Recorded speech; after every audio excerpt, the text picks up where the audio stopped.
Think Tank Throwdown!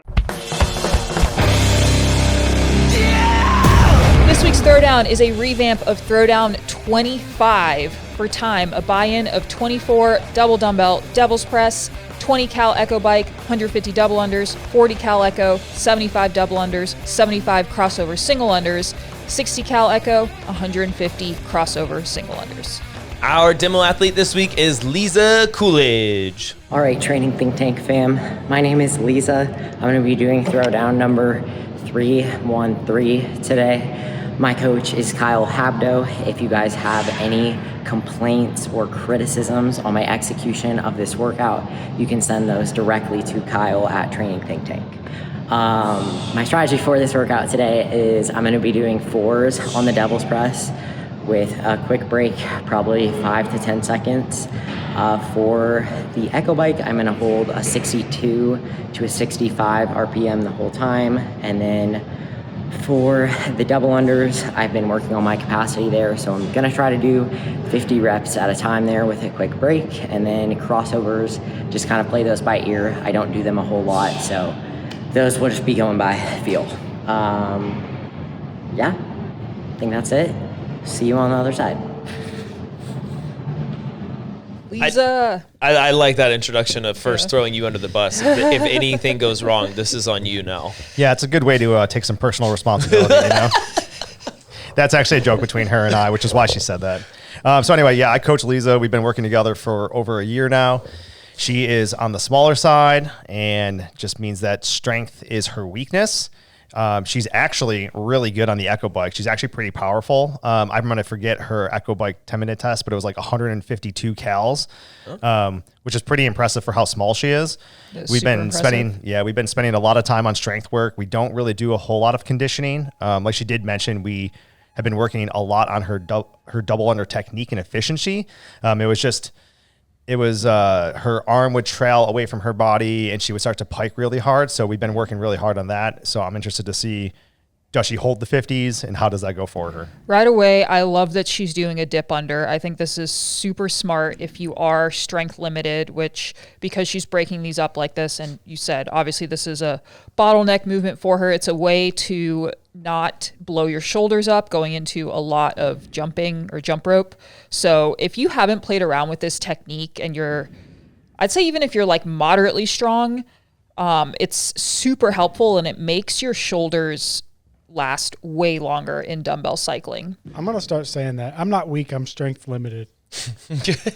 Yeah. It's the nice way to say it. Yeah, it's all about how you work. You don't have weaknesses, you have training priorities. That's fair. I like that. That's a good way to look at that. That's a good one. I mean, I agree. I think even if you are stronger, still going to this kind of like snake drop under on the double press is definitely worth it. The workout is not one here, but you can definitely put yourself in a hole doing like 24 really fast reps that. Oh yeah. Devil's even if you went 12-12. Burn. Yeah, I mean, I think the speed of movement is just a little slower. But I think the intentional breaks for her is definitely like needed knowing the rest of the workout. When I do devil's press, I try to punch them down to the ground as fast as I can. So I lock out and then I almost like ghost ride them down with very little control. I feel like that helps a lot with not blowing up my back. That's how I think I injured my hand when I got injured when I bone bruised my hand. All right, so proceed at your own risk. Wadapalooza, it was with I think were you 80s. doing it in the sand? It was actually dumbbell snatch, but like we were dropping down so fast that like my hand hit it, and that's what actually like caused it. I don't do that with 80s. So I don't use when 80s. I caution these things, I go down pretty slow when I kind of try to guide them, and then it's just like a light choose tap. your own adventure.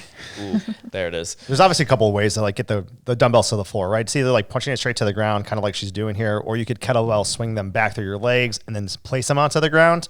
It's definitely slower to do that, but it could help mitigate like the heart rate and your breathing. So it's just something to think about and play with when you're warming up for this. I mean, what is she at, 20? She's got to be pretty close. Yeah. She's got to be pretty close. I think her movement speed is pretty good. And I think she's being consistent in knowing that like the skill of the double under and the jump rope are coming up next. I think for her, this is a smart move. She's got 2 jump ropes out, which I think is also smart. Is that legal? I haven't ever seen it be illegal. I mean, you can bring a backup jump rope on any competition floor, right? She texted me about it. I told her it was fine. Yeah. I mean, but I also think when you do start going into crossovers, like having a different rope is actually like really important. Using a speed cable, wired one is a terrible idea and you should never do it. So if you do have a beaded one or a thicker, like kind of, I don't even know the exact material for what that Just would a be heavier called. rope. Yeah, a heavier one to like slow down the cadence and timing and feel more of the crossover is super important to play with and practice with.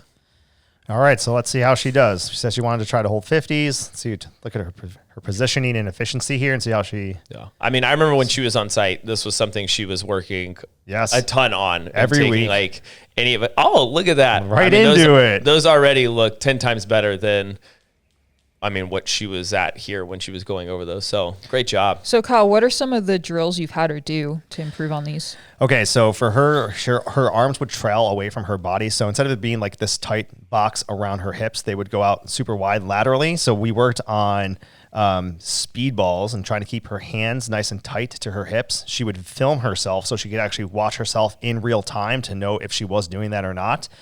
We then worked on a classic box drill. Just means like we would bring boxes to the side of her and then have her do single unders. Like a physical barrier. A physical barrier, yeah. So it's basically constraint-based learning. She'd have single unders, speed steps, and double unders within the boxes to make sure that her hands didn't come outside of like the space that we wanted to. And then just repetitions. Lots of EMOMs for quality, working on basically the rhythm and the timing of double unders. I mean, I also think now the Open's coming up too, right? This is one of the easiest movements to get reps on if you actually have a double under. Yes. I think when people always kind of wait till last minute, it's 2 weeks before the Open, they find out there's double unders in that week and they're like, oh, now I got to try and practice. The time to be practicing this is now, knowing the Open is coming up, that in a workout, if you have 15 seconds, you can easily get 30 to 40 reps potentially, and on an Open leaderboard, hundreds of places. So we actually started this because of the Open workout from last year, the row, deadlift, double under AMRAP. I forget what it was, 15 or 20 minutes. She just ended up tripping a lot, and it was just That was a few years ago, right? Was that a few years? I don't 2 think years that was ago. last year. All right, so 2 years ago, So many workouts. Oh man, over I'm losing the my train of thought. But anyway, there was a workout with double unders. I thought it was that one, maybe not. But it was just very clear that it was a limitation that we needed to address, and we needed to do it now instead of waiting until when the Open came back around. And it's been really effective. Her positions look good here, and she's been very consistent. Yeah, I mean, the only thing, so for me watching it, I would just say try to look almost like more down at the ground. I think for a lot of people, they try to look straight ahead or almost like up, where if you can allow your shoulders to rotate forward and kind of stay in this relaxed position so that when the elbow or the wrist is doing the work and you're pressing down, you're allowing the elbow to kick back to allow the shoulders to kind of relax, where you're trying to almost think, let the wrist be what gets fatigued, not the shoulder and bicep, from like what Kyle's saying of like when you externally rotate, your arms start drifting out more, and then now your heart rate's going up because you're not in like a controlled position of something to look at. Of just trying to think like look 6 to 8 feet in front of you. I really like that cue. I've been trying to do that since I've heard you talk about it all the time, and it seems so simple, but it's not. There's so many times where I'm like, why am I looking up at the sky? Yeah. I mean, it's hard, but I think a lot of times, I mean, thankfully I was taught by Molly Metz when I first got into CrossFit, who was a professional jump roper, and it definitely helped transcend my kind of double unders to be pretty efficient. But it's just something that really makes a big difference, I've noticed, and teaching it and watching people, of just how much more when they start looking up and you just start watching the body line start to change, hand positions start to drift out more and more. But you just got to practice. And I mean, from watching her now in this is 10 times better than what it was. It's light and day difference. She used to tuck jump and pike jump really hard, and you can just see it's just like a nice, smooth, bounding. I mean, just bound. She's not like piking forward, not bringing her chest down. It's very efficient. So she has 75 double unders here, and then she's going to cross over into 75 crossovers. Oh, I see what you did there. So crossovers made an appearance, and then they went away for a while. They became like not cool anymore. But then this year they came back at the games, which I think for everyone, if something shows up at the games that should be a little light bulb. Like maybe I should kind of play around with that within reason, right? Like some things obviously will not come out in the open or quarterfinals, but before when the crossover double unders came out in the game, single unders came out in quarterfinals. So if you haven't practiced these for a few years, I would recommend getting back on them because, just in case. And this is a movement where if you have the technique right, it's a pretty easy effort movement. But if you're tripping a lot, it gets very, very frustrating. You can bleed a ton of time, and you can really tire your shoulders out or tire your legs out a lot if you're not able to jump efficiently because you don't have the cross technique down. Yeah. So to her defense, we do not practice these at all. So we need to file a complaint. Yep. His Coach, email is right Kyle. Just kidding. Yeah. Just leave a comment in the bottom and tell me I'm a terrible coach. No, we just have other priorities. And obviously, like Mia said, this hasn't come out in a while. So we just haven't put any time into it. But watching her do this now, you can kind of see that her arms are crossing almost laterally in front of her body. We would need her arms to actually cross to her hips and then uncross back around her hips, trying to stay closer to her center of gravity. Now, this requires a little bit of a change in the jump and making sure that you hollow when you go to cross your arms. So that way the rope length doesn't change so aggressively. Looking at her rope as well, it looks like the cable's pretty light and doesn't really have much weight to give her feedback. So that's something that Travis mentioned in the beginning, is having a cable that has a little bit more weight or has the beaded rope, just so you have more feedback and can feel the rope in space. It truly does make a difference when you are doing these other jump rope skills. Yeah, if you're really struggling with these, I think the beaded rope is the way to go. Once you have it down, the beaded rope can be a little bit too taxing from a weight perspective. I love the jumping rope. I don't know what it's called, but it's the one with the longer handle and they have the neon different colors of it. Yeah. If you look on their website, you'll see it. It's freestyle or something. Yeah, I'm not sure the actual name. The handles are longer than what you would find in a normal speed rope, and that is huge for a crossover because you don't have to reach your arms as far across your body. So if you've gotten to the point where you can do them, but you're looking for a rope that's a little bit lighter than a beaded rope, I would highly recommend that. Yeah. I mean, one thing we haven't really talked about, right, is the Echo Bike. I mean, this is a big part of that workout as well. For sure. Do you know her paces of what she was? Unfortunately, I know she kind of said it at the beginning. Yeah, but unfortunately, I don't. She is really good on the Echo Bike. She does do some actually impressive things for her body size with the Echo. I should have asked her what her paces were. She said 62 to 65 RPM, which if her 10-minute time trial is, we said 155, 152 or something 152. Like that. So her 10-minute average is probably a 64.